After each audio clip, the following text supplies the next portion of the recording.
Shalom Akim. First and foremost, I want to give all praises to the Most High, Yahweh Shemel Rashad. And, double honors to the Apostle of Great Millstone, that's rule and will, speaking knowledge, wisdom, understanding, that the Most High has put upon them to do so, along with a salutation to the Akim that's doing the same thing as well on the four corners of the earth. This is Yakav, Ya Allah, and I just want to get these quick scriptures real quick. And the topic is just, never trust thine enemy, because you got a lot of jakes out here that trust their enemies, such as the so-called white man, the Moabites, the Ammonites, the Ishmaelites, and the list goes on, all the other nations that's,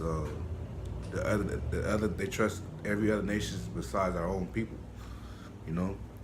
So this is the scripture is in Sirach, also known as Ecclesiasticus, in the Apocrypha, chapter 12, verse 10. It says, "Never trust thine enemy, for like as an iron rusted, so his wickedness." Yeah, because rust always comes back over time. So it's the same thing for the wickedness. It's always going to come back, whether they try to play nice with you.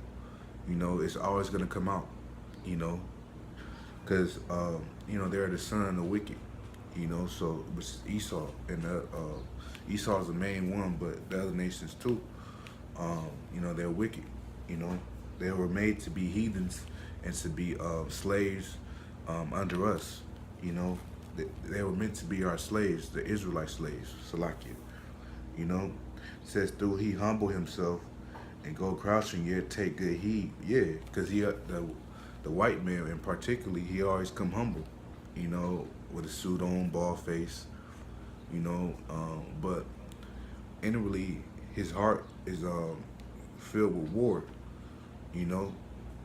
So the Most High is telling the the children of Israel not to trust him, because their mouths are smoother than butter.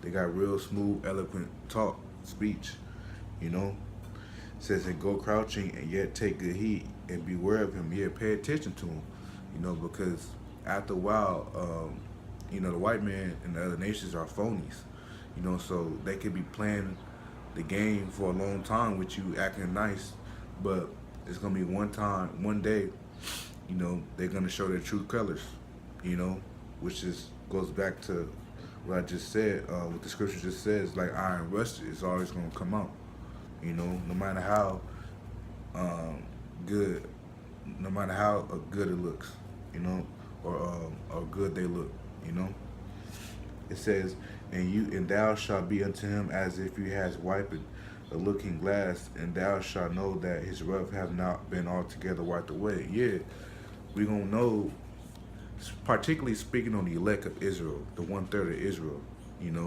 the hopeful 1/3 of Israel, that they can't trick the prophets, because we know they're the devil. We know they're Esau, along with the other nations as well. So we know we're not ignorant of his devices. So we all know what his gimmicks are and his little games, because everything he touched is like he put a curse on it, because he's like the cancer of the earth, And this is the last verse. It says, "Set him not by thee, lest when he have overthrown thee, he stand up in thy place." Yeah, don't have him by you, because eventually he's going to rule over you. I mean, which he is now, because it was all prophecy from the beginning that, we're going to be served, have iron on our necks from our enemies, And it says, "Neither let him sit at your right hand, lest he seek to take your seat. And thou at the last remember my words and be pricked therewith."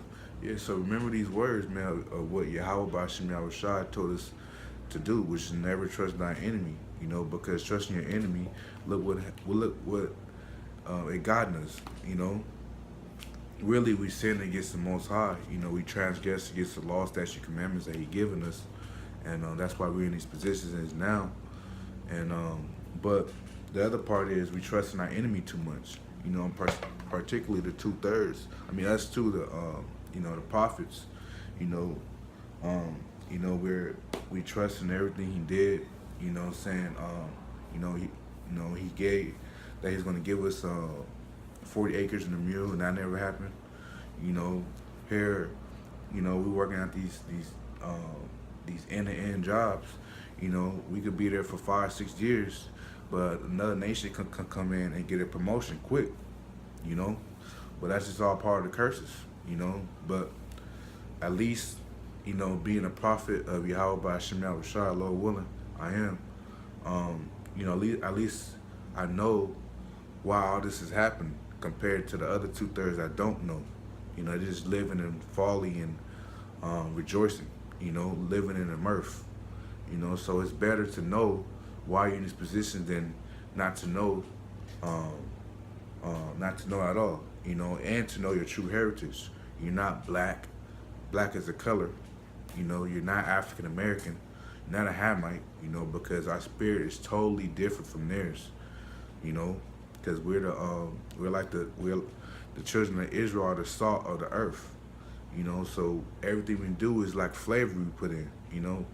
Which the Khazars, the Jewish, the so-called Edomites. Salaki, the Edomites. They don't have no flavor. They don't.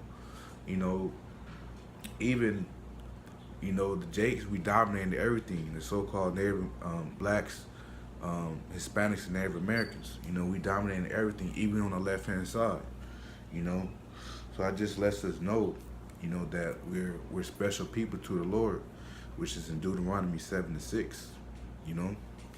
So I hope this video was edifying. I just want to get this scripture to these brothers, the Akim, because me and Jacob's troubling times, because they're about to implement the mark of the beast, the RFID chip.